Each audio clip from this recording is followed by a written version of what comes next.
Exam சென்டரோட details இங்கே போட்டிருக்காங்க. அரியலூர் டிஸ்ட்ரிக்டில் இருக்கிற காலேஜஸ் எங்கே போய் எக்ஸாம் எழுதணும் அப்படின்னு சொல்லிட்டு கவர்மெண்ட் காலேஜஸில் தான் எக்ஸாம் சென்டர் போட்டுட்ருக்காங்க. ஃபஸ்ட் இயர் ஸ்டூடெண்ட்ஸ் நீங்கள் வந்து உங்கள் காலேஜ் எந்த கரஸ்பாண்டிங் காலேஜ் போட்டிருக்காங்க எக்ஸாம் சென்டர்னு பார்த்துட்டு அங்கே போயிட்டு நீங்கள் எக்ஸாம் அட்டன் பண்ணுற வேண்டியதாக இருக்கும். எல்லா டிஸ்ட்ரிக்ட்டுக்கும் இங்கே கொடுத்துருக்காங்க எக்ஸாம் சென்டர். ஸோ எக்ஸாம் சென்டரில் தான் நீங்கள் எழுத முடியும். காலேஜில் எக்ஸாம் எழுத முடியாது. ஸோ எக்ஸாம் சென்டர் எதுன்னு சொல்லி பார்த்துக்கோங்க.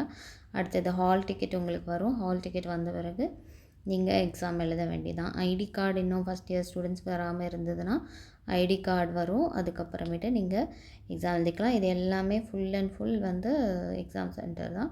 உங்கள் காலேஜுக்கு தகுந்த மாதிரி ஒரு 21 பேஜஸ் இருக்குது. அதை பார்த்து நீங்கள் எக்ஸாம் சென்டர் எதுன்னு சொல்லி நீங்கள் வந்து பார்த்துட்டு நீங்கள் அதுக்கு கரெக்டாக அந்த லொக்கேஷனுக்கு டைமுக்கு போயிடுங்க. காலையில் எக்ஸாம் இருந்துச்சுன்னா காலையில் சீக்கிரமாக போயிடுங்க.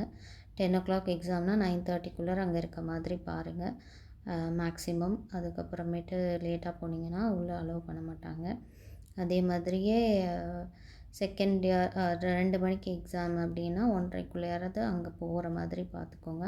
உங்களுக்கு ஹால் தேடணும். ஃபஸ்ட்டு டே மட்டும் சீக்கிரமாக போனீங்கன்னா உங்களுக்கு ஹால் எங்கே, எந்த பெஞ்சு அப்படின்றத பார்த்துக்கலாம். ஸோ அதனால் சீக்கிரம் போயிடுங்க.